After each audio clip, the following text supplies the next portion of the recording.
मान लीजिए कि इस वेव का लंबाई है 5 सेंटीमीटर, इस एक वेव का लंबाई हुआ 5 सेंटीमीटर, तो 1 मीटर में कितने वेव बनेंगे बताइए? 1 मीटर में कितने होते हैं सेंटीमीटर? 100। तो एक वेव अगर है 5 सेंटीमीटर का, 100 में कितना होगा? 20 वेव। इसे कहेंगे 20 वेव पर मीटर। ये हुआ wave number. Wave number means number of waves per unit length. Per unit length, unit length में कितना वेव है, तो क्या होगा बताइए?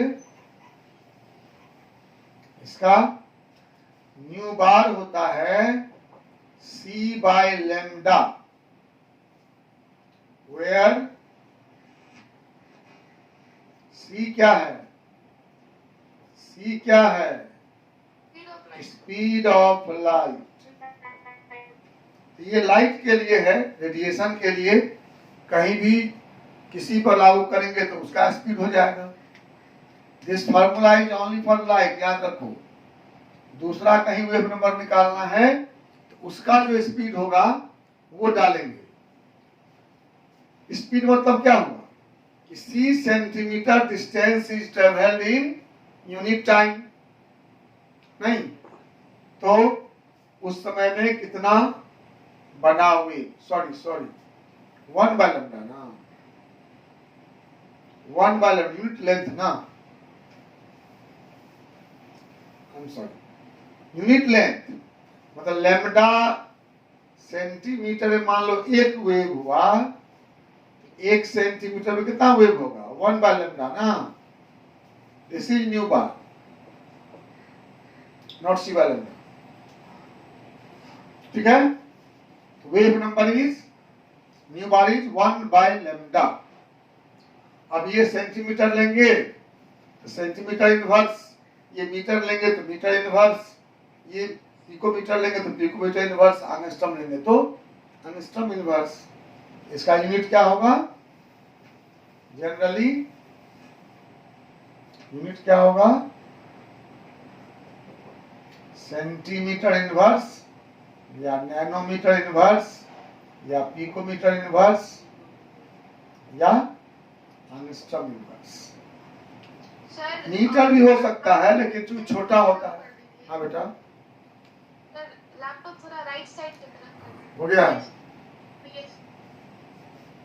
मीटर भी हो सकता है, यूनिट हो सकता है, लेकिन यूज नहीं करते हैं इसलिए कि वेवलेंथ बहुत छोटा है, तो हमें मीटर में उसको एक्सप्रेस करने में दिक्कत होगी। बताया था मैंने आपको पिछले लेसन में कि यूनिट के लिए कंडीशन है कि छोटा वस्तु है तो छोटी इकाई और बड़ी वस्तु के लिए बड़ी इकाई होती है।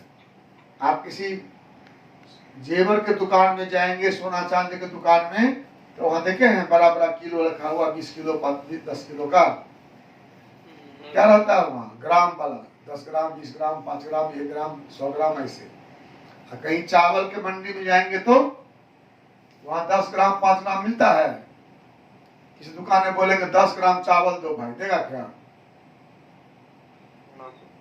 वहाँ क्या करते हैं? केजी में लेते हैं, half KG 1 KG 2 KG 5 KG. तो हाँ, तो यही नियम यही है कि बड़ा वस्तु है तो बड़ी इकाई, छोटा वस्तु है तो छोटी। तीसरा है फ्रीक्वेंसी। फ्रीक्वेंसी तो नाम से ही समझते हैं आप। Frequency number of waves per unit time, per unit time, nu equal to c by lambda. ये वही लिखा गया था, where c is speed of light। c का वैल्यू कितना होता है 3 इंटू 10 पावर 8 मीटर पर सेकेंड। एक सेकेंड में c डिस्टेंस ट्रेवल करता है और एक वेव का लेंथ लैम्डा है, तो c डिस्टेंस में c बाय लैम्डा वेव हो गया, इसे न्यू बराबर c बाय लैम्डा। समझे ना? एक सेकेंड में c डिस्टेंस ट्रेवल करता है ना, लैम्डा डिस्टेंस में 1 वे, तो c डिस्टेंस में c by lambda way, 1 second में c by lambda way, so it is frequency. चलिए अब हम चलते हैं वापस अपने पढ़ाई पर, ये तो वैसे ही बता दिया आपको, अब जानते ही थे। तो जो भी दुनिया में है उसको हम लोग बांटे दो भागों में, क्या क्या? मैटर और रेडिएशन। देखिए बात कहां से शुरू हुई। रेडिएशन के बारे में जो सबसे ऑथेंटिक थ्योरी है वह न्यूटन का है। नाम सुने हैं आप लोग न्यूटन का? थ्योरी है न्यूटन का, जिसका नाम है न्यूटन्स कॉरपस्कुलर थ्योरी। न्यूटन ने कहा था लाइट के बारे में, light is made of corpuscles. Light छोटे छोटे कणों से बना हुआ है, कॉरपस्कुल्स है। और चूंकि ये लाइट हमारे पास बहुत हाई स्पीड से आते हैं तो हमें पता नहीं चलता है। इस बात में कुछ दम है। आपके घर में जब पंखा चल रहा होता है तेजी से, तो उसके पंख दिखाई देते हैं आपको? कितने हैं? दिखते हैं क्या? तेजी से पंखा चलता है। आप ये काम करना, इसको घर में कर सकते हो। अपने घर में सीलिंग फैन है, उसके एक पंखी पर कोई कलर कर दो, थोड़ा सा छोटा सा गोल, और पंखा को चला दो तेजी से। बताओ कोई क्या दिखाई देगा? वही कलर दिखेगा, एक सर्किल दिखेगा। ये सर। अगर एक जगह कलर रेड कर दोगे एक ही पंखी पर, चला के देखो, सर्किल दिखेगा कंटिन्यूअस। क्यों? कि जब तक उस एक गोले का रेड का इफेक्ट तुम्हारे आंख पर रहेगा तब तक वो कई बार घूम जाएगा, तुम्हारी आंख वहां पर रेड ही दिखती रहेगी, तो सर्किल दिखेगा। यही कहा था न्यूटन ने कि लाइट तो है कॉरपस्कुल्स, कण है, लेकिन इतना तेजी से आता है कि हमको लगता है वो कंटिन्यूअस आ रहा है। लेकिन लोगों ने न्यूटन के बात को नहीं माना। न्यूटन ने क्या कहा था? Light consist of large number of small particles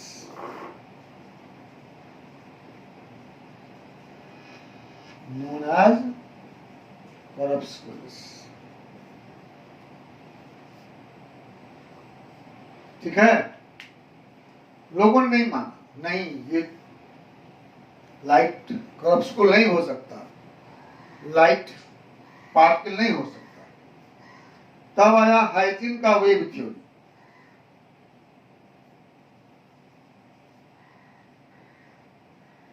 hygiene ने कहा yes, light is not corpuscles, rather light is continuous wave.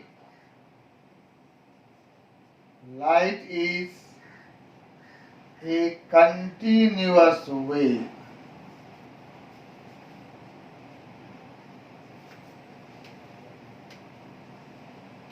तब सवाल उठा कि हाउ वेव ट्रेवल्स, वेव को ट्रेवल करने के लिए तो कोई मीडियम चाहिए।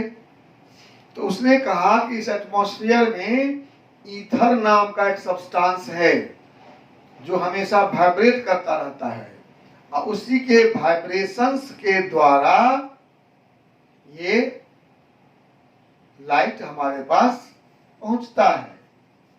It travels due to vibrations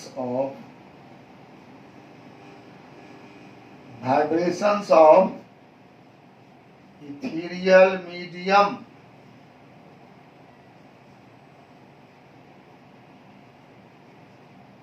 vibrations of ethereal medium, ether का मीडियम है और उसके वाइब्रेशन से वेव हमारे पास आता है। इसको लोगों ने माना, पूरा नहीं माना, लेकिन लगा कि हाँ ये ठीक कह रहा है, लाइट कंटिन्यूअस वेव है, लाइट ऐसे आता है हमारे पास, ऐसे कंटिन्यूअस वेव। इसको मैक्सवेल ने थोड़ा मॉडिफाई किया। मैक्सवेल ने कहा कि हाइजन का थ्योरी सही है कि लाइट वेव है, लेकिन लाइट ऑर्डिनरी वेव नहीं है which requires medium for propagation. Light consists of electromagnetic waves. Light में इलेक्ट्रिकल और मैग्नेटिक वेव्स हैं which propagate perpendicular to each other and also perpendicular to the source. दो perpendicular, आपस में परपेंडिकुलर और source के perpendicular, and that requires no medium. इसको कोई मीडियम नहीं चाहिए। It can travel in vacuum also. ठीक है, और इसी को हम लोग मान लीजिए कि सही है। सोर्स क्या रहेगा? सोर्स तो कोई भी जहां से निकलेगा वहां से, कुछ भी। आप सूर्य से आता है, आप लाइट जलाते हैं, जो भी सोर्स हो लाइट का, कुछ भी, हर सोर्स से निकलने वाला लाइट एक ही है।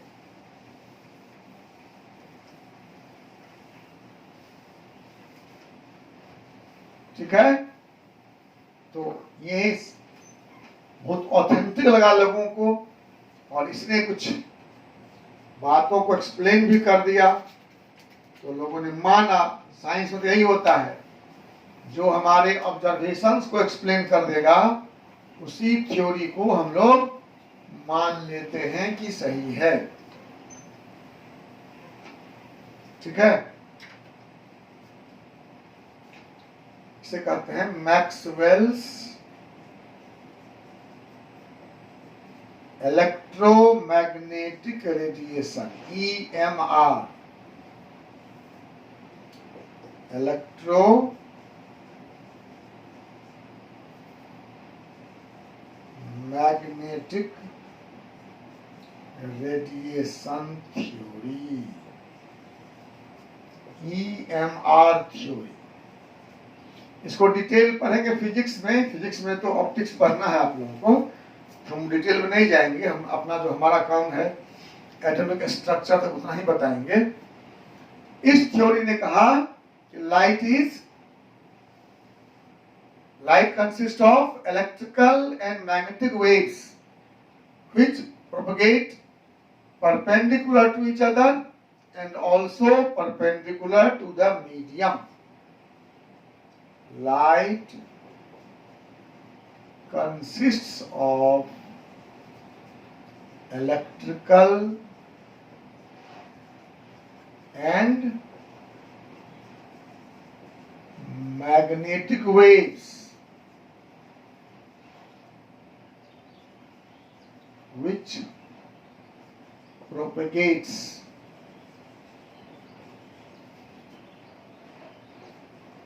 perpendicular,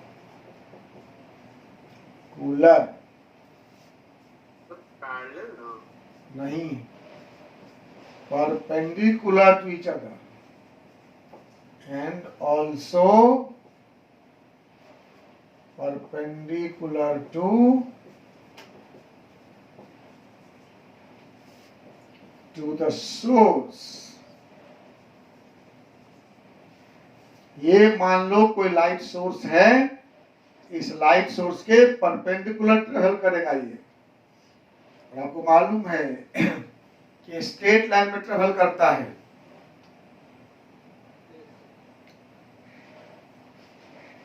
सोर्स के परपेंडिकुलर और एक दूसरे के भी परपेंडिकुलर। ये मान लो एक ऐसा है तो दूसरा इसके ऐसा परपेंडिकुलर मूव करेगा। एक दूसरे के परपेंडिकुलर, एक जा रहा है मान लो ऐसे लेफ्ट राइट, दूसरा आएगा टॉप टू बॉटम। समझे बात? हाँ, एक रहेगा ऐसे लेफ्ट से राइट, लेफ्ट राइट ऐसे बनेगा, दूसरा टॉप टू बॉटम ऐसे बनेगा। ये दो वे, एक दूसरे के परपेंडिकुलर भी और सोर्स के परपेंडिकुलर भी चलते हैं, और इनको चलने के लिए कोई मीडियम नहीं चाहिए और इनका स्पीड कांस्टेंट होता है। सभी इलेक्ट्रोमैग्नेटिक रेडिएशन का स्पीड कांस्टेंट है, जो लिखे थे अभी हम लोग 3 × 10⁸ मीटर पर second. They travels in straight line, कहीं मुड़ता नहीं है ये।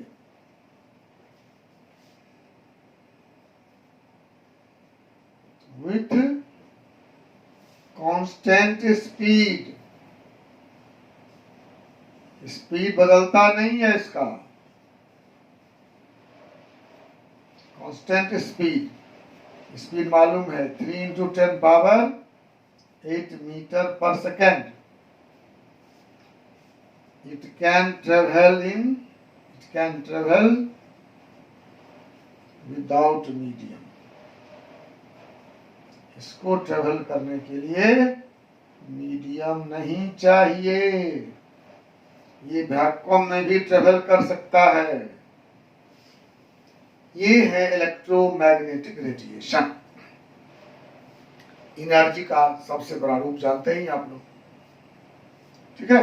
Light is the most important example of energy, and that consists of electromagnetic radiation. This electromagnetic radiation theory explained laws of reflection, laws of refraction, interference and diffraction phenomenon of light. उस समय light के 4 property लोगों को मालूम थे, उस चारों को ईएमआर थ्योरी ने एक्सप्लेन कर दिया। तो क्या करेंगे बोलेंगे आप? तो अगर कोई थ्योरी, नया थ्योरी आए और वो आपके ऑब्जर्वेशन को एक्सप्लेन कर दे तो आप क्या बोलेंगे? बोलिए। सही है। EMR थ्योरी एक्सप्लेन क्या सब? पहला, laws of reflection of light. दूसरा, law of refraction of light। तीसरा, इंटरफेरेंस, और चौथा डिफ्रैक्शन। इसमें से कुछ जानते हो तुम लोग? ये चारों में से किसी को जानते हो? क्या सब जानते हो? Laws of reflection of light, laws of refraction of light. अच्छा, जानते हैं? गुड। लॉ ऑफ रिफ्लेक्शन क्या है? एंगल I बराबर एंगल R। हाँ, and incident ray, normal and reflected ray and normal are in the same plane. वाह। Law of refraction क्या है? रिफ्रैक्शन का लॉ क्या है? तो रिफ्रैक्टिव रे सीधे ऑब्जेक्ट में होगा। हाँ, when light travels from a rarer to a denser medium, it deviates towards normal, and from denser to rarer, it deviates out of the normal. और उसका रिलेशन क्या है? Mu equal to sine I by sine R, where mu is called refractive index. पता है ना? Mu equal to sine I by sine R. Yes. I is refractive, angle of incident ray, and R is angle of refracted ray. This mu remains constant for a medium. ठीक है? Interference क्या हुआ? Interference, as its name indicates, radiations can interfere into each other. Radiations एक दूसरे में interfere कर सकते हैं. आप अभी मेरे बोर्ड पर लाइट देख रहे हैं. ये बोर्ड पर लाइट देख रहे हैं. ये लाइट आ रहा है उस बल्ब से. बल्ब दिख रहा है सामने क्या? नहीं दिख रहा. पीछे बल्ब है. उस बल्ब से लाइट आ रहा है. दो बल्ब है और आगे भी 2 बल्ब है. ये सभी लाइट इस कमरे में अभी हैं. एक ही कमरे में एक ही जगह. जैसे आप 3-4 लोग खड़े हो, किसी एक ही पॉइंट पर टॉर्च जलाओ, क्या होगा? चारों की रोशनी रहेगी ना वहां, कि नहीं रहेगी? 4 टॉर्च जलाएंगे सेम पॉइंट पर तो क्या होगा? लाइट का इंटेंसिटी बढ़ जाएगा, लेकिन लाइट रहेगा ना. This is interference. कि one radiation can interfere into each other.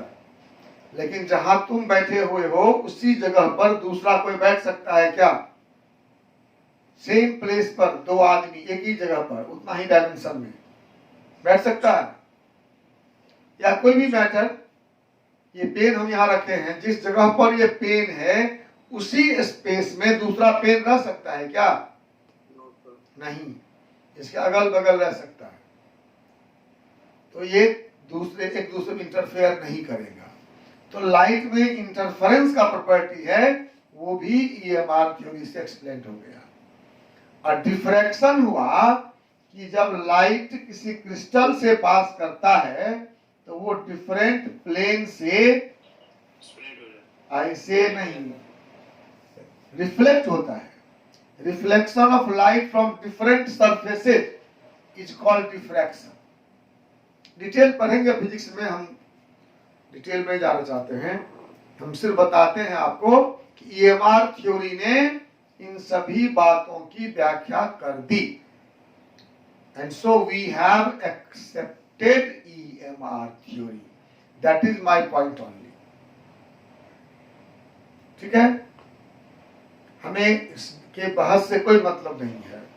हम क्या बोलने वाले हैं कि EMR theory explained laws of reflection of light, law of refraction of light, interference of light and diffraction of light. So EMR theory was broadly accepted. ये theory सही है. ठीक है? So EMR theory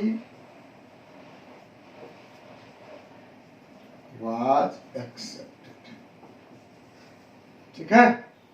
चलिए, हम लोग शुभ मानते हैं कि ईएमआर थ्योरी सही है, कोई बात नहीं. अब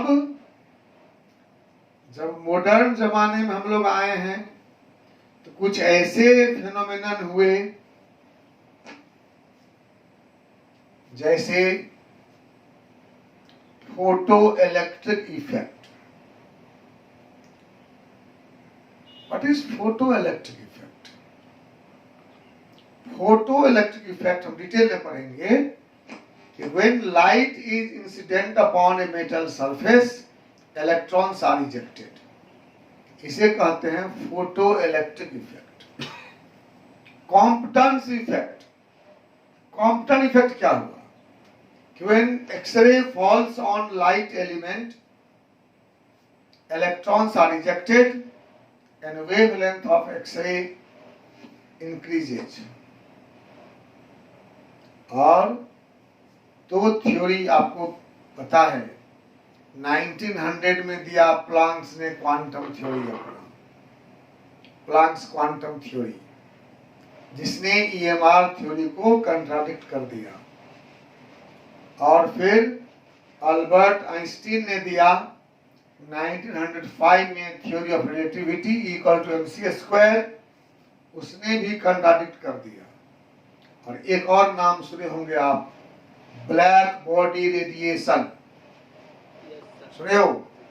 black body radiation, black body is a very good absorber and very good emitter also. इस ब्लैक बॉडी रेडिएशन को, फोटो इलेक्ट्रिक इफेक्ट को, कॉम्पटन्स इफेक्ट को ईएमआर थ्योरी एक्सप्लेन नहीं कर पाया। ठीक है, दूसरा सेंटेंस है कि EMR theory fails to explain what? Black body radiation.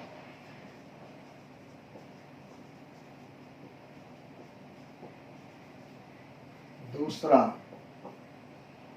Photo electric effect.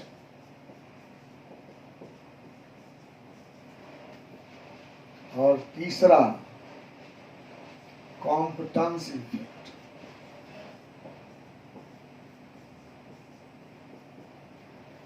EMR theory fails to explain black body radiation, photoelectric effect, and Compton's effect.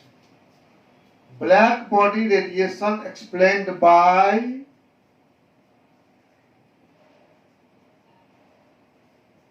Planck's quantum theory.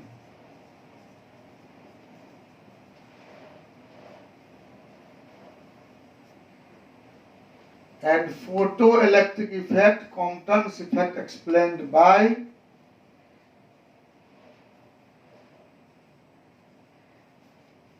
Albert Einstein's theory of relativity or Einstein's photon theory.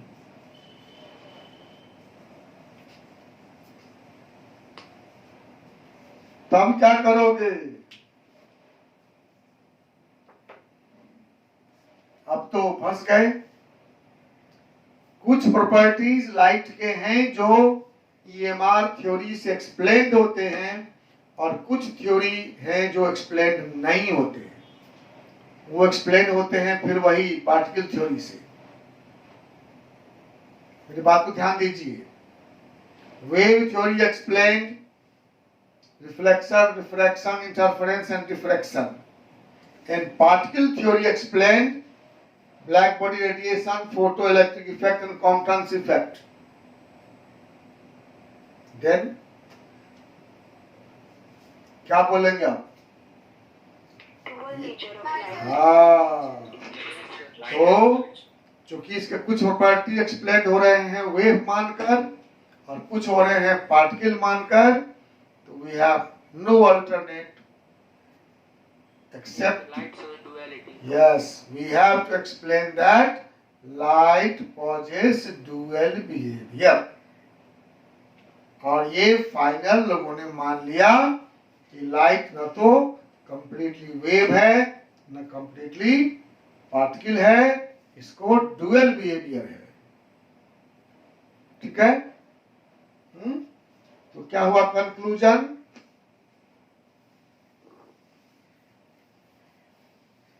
क्या हुआ conclusion? Light possess dual behaviour.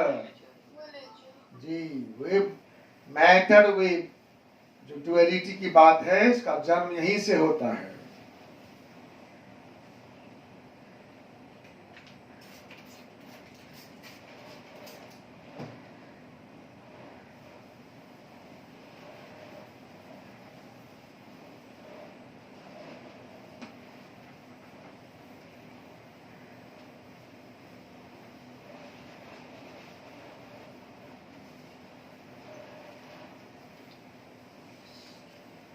तो final हुआ कि light causes dual behavior.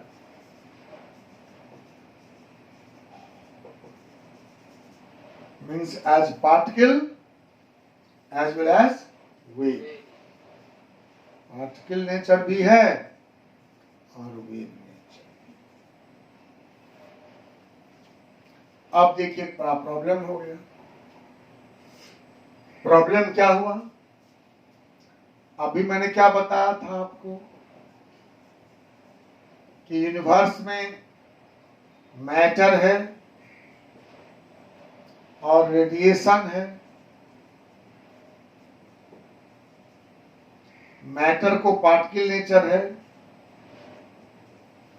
Radiation को wave nature है, बताए थे ना। अब ये हुआ कि रेडिएशन वेव भी है और मैटर भी है।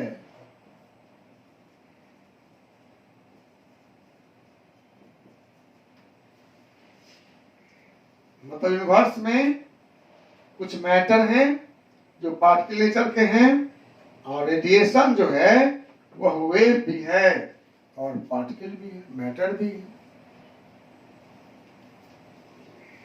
क्या ठीक है? एक्सेप्टेड है आप लोगों को? एक आदमी अपने दोस्त के यहां गया किसी काम से, बोला अरे यार कल मेरा क्लास छूट गया, जरा नोट्स दो ना, लिख लेते हैं। वो अपना कॉपी निकाल कर दिया उसको लिखने के लिए। कहा जा कॉपी कहाँ लाए हैं, कुछ पेज दो ना। तो पेज भी दिया। बोला पेन कहाँ लाए हैं, तो पेन भी दिया। तो वो कॉपी लेकर अपना लिखने लगा। सामने देखा उसका बहुत अच्छा कोई टी शर्ट था। बोला यार बहुत अच्छा टी शर्ट तुम्हारा है, देगा रे। तो उसका दोस्त सोचे क्या हुआ होगा, दोस्त तो क्या हुआ होगा, गुस्सा आया होगा ना। एक तरीका क्या है, नोट दिए, कॉपी दिए, पेन दिया, टी शर्ट दे दें। कहा क्या यार, तू अपना दोस्त है ना, अपना अच्छा दोस्त है। जो तेरा है वो मेरा है और जो मेरा है वो तो मेरा है ही। क्या दोस्ती ऐसी होती है? ऐसी दोस्ती होगी क्या? जो तेरा है वो मेरा है और मेरा तो मेरा है ही। कैसा होगा? तो कैसा होगा? दोस्ती कैसी होगी? बोलिए, कैसी दोस्ती होगी? जो तेरा है वो मेरा है और मेरा तो मेरा है ही। तो क्या? हाँ, जो तेरा है वो मेरा है तो जो मेरा वो भी तेरा है। लेकिन यहाँ तो वही कह रहे हैं आप लोग कि जो वेव है वो मैटर भी है और मैटर तो मैटर है ही। जो वेव है वो मैटर भी है। देखो ध्यान से, वेव मैटर है तो मैटर वेव नहीं हुआ। यहीं पर देखिए ना, कहते हैं जो वेव है वो मैटर भी है। इसका मतलब ये मैटर क्या है? वेव भी है। इसका मतलब दुनिया में सब डुअल है, ये भी मैटर वेव है। Dual behavior is not shown by radiations only. Everything of this universe show dual behavior. इस दुनिया में जो भी है सब डुअल बिहेवियर शो करता है। हम लोग भी, we can prove it, हम साबित करेंगे कि दुनिया में सब कुछ डुअल है, न कोई मैटर है न कोई वेव है। इसलिए भारत में पहले कहा गया था जगत मिथ्या। संसार में जो हम देखते हैं सब गलत है। हम देखते हैं कि मैटर है, वो एनर्जी है। सच क्या है? एनर्जी भी मैटर है और हम भी एनर्जी हैं। तो यहीं से कंसेप्ट शुरू हुआ matter wave duality. Matter wave duality क्या हुआ final? Dual behaviour is dual behaviour is shown by all, सभी के द्वारा। मैटर भी और रेडिएशन भी सब डुअल हैं। इसलिए हम लोग जो पढ़े थे अभी तक, जो कंसेप्ट डेवलप किए थे इलेक्ट्रॉन को पार्टिकल मानकर, वो सब खत्म हो गया। Electron is not a particle only, electron is particle as well as wave. इसलिए हम लोग अब एटॉमिक स्ट्रक्चर का नया डायमेंशन पढ़ेंगे, लेकिन सबसे पहले पढ़ेंगे जो आज 2 टर्म लिखे हैं, photo electric effect, quantum effect, और उसके बाद जाएंगे। ठीक है? Thank you very much.